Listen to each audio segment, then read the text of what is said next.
बाबर आजम का एहतजाज, किसने कहाँ जाने से रोक दिया?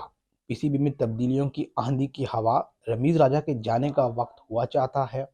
रिजवान किसका लाडला, सरफराज क्यों ना जगह बना सके? और अजहर अली क्रिकेटर से साबिक टेस्ट क्रिकेटर हो गए, वजह क्या बनी? अस्सलाम वालेकुम नाजरीन, मैं हूं अयाज अवान और आप देख रहे हैं मेरा यूट्यूब चैनल। बात करते हैं सबसे पहले बाबर आजम के एहतजाज की। बाबर आजम ने एहतजाज क्यों किया? कराची में जारी टेस्ट मैच के दूसरे रोज़ बाबर आजम फील्ड पे नहीं आए। जिसके बाद जो है क़यादत जो थी वो रिजवान ने संभाली, लेकिन सवाल ये उठ रहा था कि बाबर आजम क्यों नहीं आए। पीसीबी की जानिब से बताया गया कि तबीयत की नासाजी की वजह से बाबर आजम जो है वो फील्ड पे नहीं आए। लेकिन इसके पीछे दर हकीकत कहानी कुछ और थी। कहानी कुछ यूँ थी नाजरीन के जब रात में दूसरे टेस्ट के पहले रोज़ तीसरे टेस्ट के पहले रोज़ कराची में जब रात में बाबर आजम और टीम ने बाहर जाना चाहा खाने के लिए, तो वहाँ पे जो सिक्योरिटी का इंतज़ामिया थी, उन्होंने उनको बाहर जाने से रोक दिया। जिस पे वहाँ पे जो है वो तलख़लामी भी हुई और बाबर आजम की जानिब से नाराज़गी का इज़हार किया गया। उसके बाद अगले रोज़ एहतजाजन बाबर आजम जो है वो फ़ील्ड में नहीं आए। लेकिन 1 घंटे की मेहनत के बाद जो इंतज़ामिया है, उनको वो वापस फ़ील्ड में लाने में कामयाब हो गई। अब नाज़रीन मैं आपको बताता चलूँ, जब रावलपिंडी में पहला टेस्ट मैच हुआ था, तो ये अक्सर होता है कि क्रिकेटर रात के औकात में बाहर जाते हैं और फैमिलीज़ के साथ और इस तरह वो खाने-पीने की जगहों पे, मुख्तलिफ जगहों पे जाते हैं। जब रावलपिंडी में थे तो वो भी रात के वक़्त एक तुर्किश रेस्टोरेंट पे इस्लामाबाद में नज़र आए थे खिलाड़ी। लेकिन कराची में ग़ालिबन सिक्योरिटी कंसर्न्स की वजह से जो इंतज़ामिया थी उन्होंने उनको बाहर जाने से रोक दिया, जिस पे बाबर आज़म जो है वो काफ़ी सीखा नज़र आए और एहतजाजन फील्ड में नहीं आए। पीसीबी की जानिब से इस पे कोई क्लियर मौक़िफ़ नहीं दिया गया, लेकिन ये बात सामने आई है कि बाबर आज़म इस वजह से जो है वो फील्ड में नहीं आए थे। अब आगे चलते हैं नाज़रीन, पीसीबी में तब्दीलियों की आंधी चल पड़ी। रमीज़ राजा साहब के जाने का वक़्त हुआ चाहता है। नजम सेठी साहब की गुज़िश्ता दिनों में एक मुलाकात हुई है शहबाज़ शरीफ साहब से, जिसके बाद कहा जा रहा है कि जो समरी थी आईपीसी की जानिब से वो भेज दी गई है वज़ीर-ए-आज़म साहब को। मुतवक्का तौर पे वो दस्तखत भी हो चुके हैं, वो किसी भी वक़्त जो है उस पे इम्प्लीमेंट हो जाएगा और रमीज़ राजा जो हैं वो चेयरमैन से साबिक चेयरमैन हो जाएँगे। अब रमीज़ राजा साहब को हटाने की वजह क्या बनी? आपको याद होगा अप्रैल 2021 में जब ये हुकूमत आई थी 2022 में, उस वक़्त भी ये कहा जा रहा था कि रमीज़ राजा साहब को हटाने की कोशिशें तेज़ कर दी गई हैं, लेकिन उस वक़्त उनकी बचत हो गई थी। लेकिन अब जो है वो ऐसा आसार नज़र नहीं आ रहे, क्योंकि जो पीसीबी के अंदर लोग हैं और इंतज़ामिया है, उन्होंने भी कहा जा रहा है कि नजम सेठी साहब से राब्ते अंदरून खाना शुरू कर दिए हैं अपनी-अपनी कुर्सी बचाने के लिए। तो ये बात तो नज़र आ रही है कि अब रमीज़ राजा साहब के दिन जो हैं वो गिने जा चुके हैं। अब ऐसे में बात की जाए वसीम खान साहब की, जो चीफ़ सेलेक्टर हैं, उनकी भी कुर्सी जो है वो हिलती हुई नज़र आ रही है और इस तरह बहुत सारे दीगर उनके साथ जुड़े हुए लोग भी हैं, जो नज़र आ रहा है कि बहुत जल्द जो है वो साबिक हो जाएँगे मौजूदा से।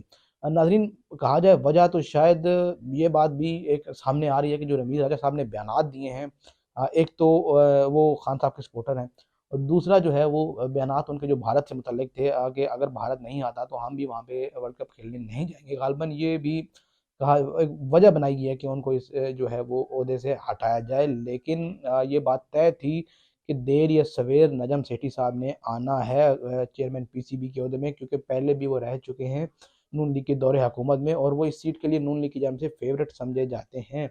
तो अब किसी भी वक़्त जो है वो चेयरमैन पीसीबी जो है वो नजम सेठी साहब हो जाएँगे। आगे बढ़ते हैं नाज़रीन, तीसरा टेस्ट मैच जारी, रिज़वान साहब की कारकर्दगी। रिज़वान साहब किसके लाडले हैं? एक बार फिर रिज़वान साहब को बाहर नहीं किया गया। 2 टेस्ट मैचेज़ में अच्छी कारकर्दगी नहीं थी, तीसरे टेस्ट मैच में फिर भी खिलाया गया। कराची में सरफ़राज़ का होम ग्राउंड होने के बावजूद सरफ़राज़ को क्यों नहीं खिलाया गया? दोस्तियाँ यारियाँ चल रही हैं। फ़हीम अशरफ साहब को आप देख लें, पहली इनिंग्स में उन्होंने 1 रन बनाया, दूसरी इनिंग्स में उन्होंने 4 रन बनाए, और पहली इनिंग्स में 1 ओवर करवाया और दूसरी इनिंग्स में ग़ालिबन कल तक 2 ओवर करवाए थे। तो मतलब आप समझ से बाहर है कि आपने एक बैट्समैन कम करके फ़हीम अशरफ साहब को खिलाया और परफ़ॉर्मेंस आपके सामने है। नवाज़ ने पिछली एक इनिंग में 42 किए थे, उसको आपने बाहर निकाल दिया। ऑलराउंडर से आपने टीम भरी हुई है। 3-3 ऑलराउंडर खेल रहे हैं टेस्ट मैच में। फ़हीम अशरफ भी खेल रहे थे पिछले मैच में, नवाज़ भी खेल रहे थे, आगा सलमान भी खेल रहे हैं। तो रिज़वान साहब, बस कोई नहीं जा रहा तो वो है रिज़वान साहब, बाकी टीम ऊपर-नीचे होती जा रही है। रिज़वान साहब की अगर कारकर्दगी की बात की जाए तो गुज़िश्ता रोज़ मैंने एक जगह पे पढ़ा कि जी कहा जा रहा है कि जी उनकी एवरेज जो है वो 39 की है, तो उनको कैसे बाहर किया जा सकता है? तो भाई एवरेज तो सरफ़राज़ की भी 38 की है ऑलमोस्ट, तो बात तो वही है। और सरफ़राज़ जो है वो अभी कायद-ए-आज़म जो ट्रॉफ़ी हो रही है उसमें फ़ॉर्म में भी थे।